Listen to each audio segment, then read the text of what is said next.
जब जीवन में कष्ट आते हैं तो वे आत्मा की सफाई करने आते हैं। कृष्ण कहते हैं, मैं तुम्हारे भीतर ही हूं, बस तुमने बाहर इतना शोर कर रखा है कि मेरी आवाज सुनाई नहीं देती। तुम्हें जो मिला है वो तुम्हारे लिए ठीक है, और जो नहीं मिला वो भी तुम्हारे भले के लिए है।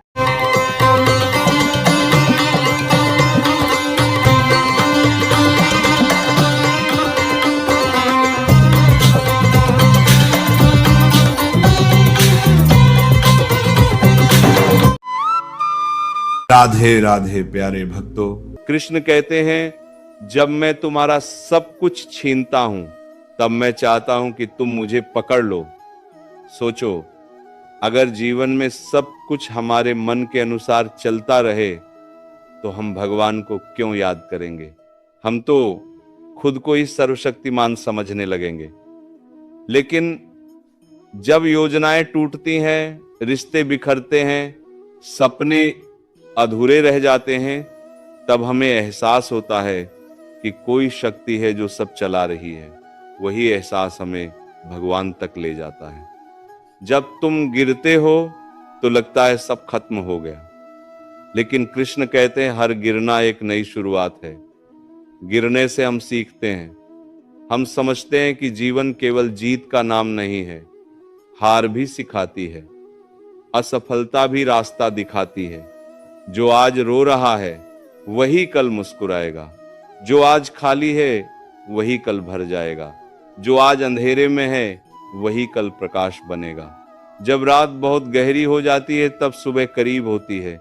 जब दर्द बढ़ता है तब उपचार भी पास होता है। इसी तरह जब जीवन बिखरता है तब समझो कि कुछ नया बनने वाला है।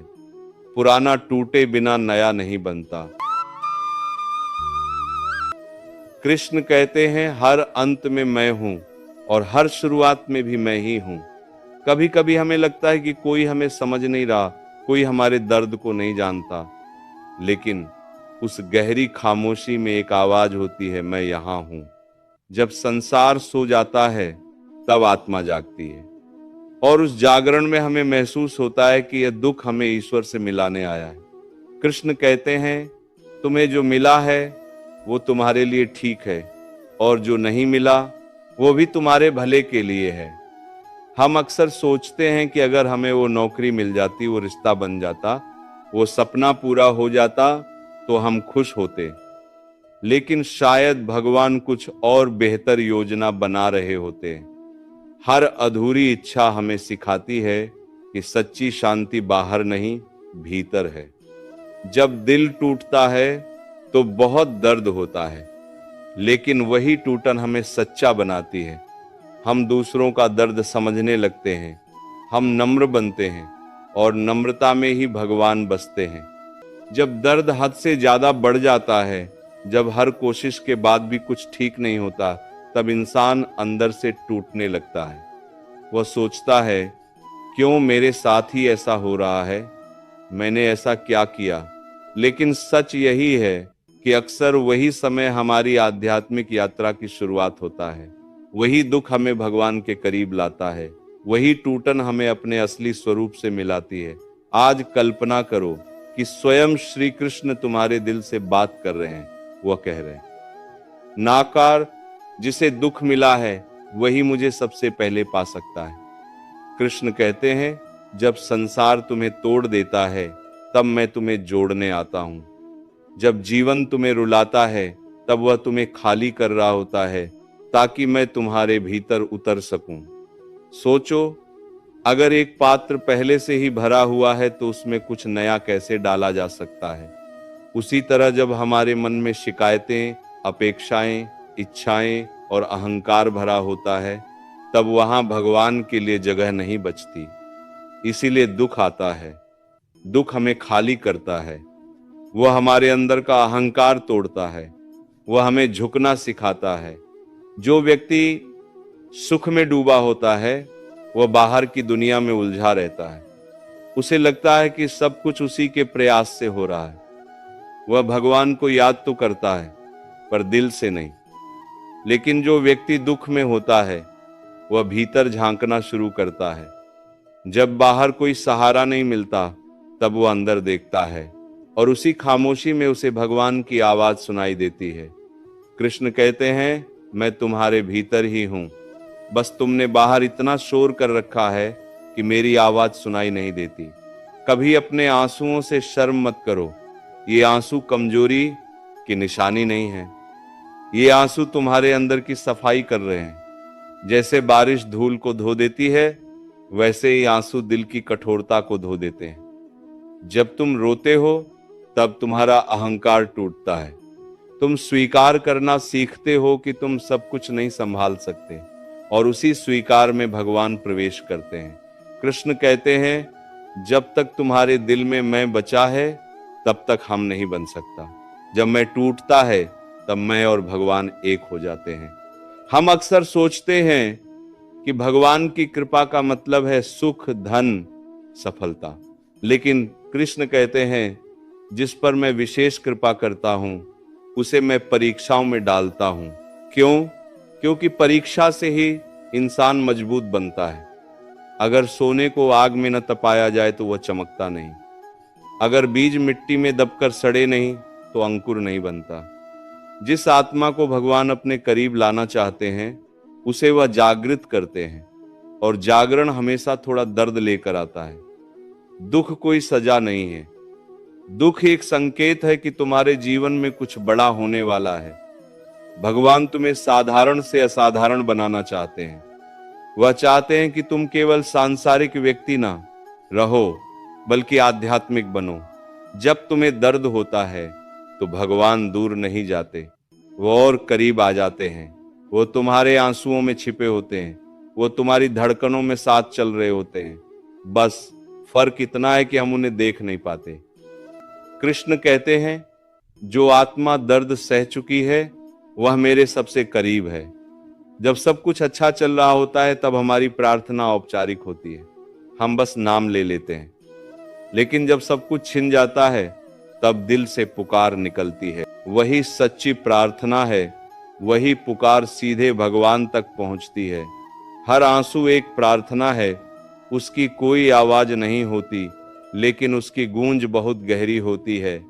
दुख से भागने की कोशिश मत करो, उसे समझो, उससे सीखो, खुद से पूछो, ये मुझे क्या सिखा रहा है? शायद वह तुम्हें धैर्य सिखा रहा है, शायद वह तुम्हें छोड़ना सिखा रहा है, शायद वह तुम्हें विश्वास सिखा रहा है। हर उत्तर तुम्हारे भीतर है।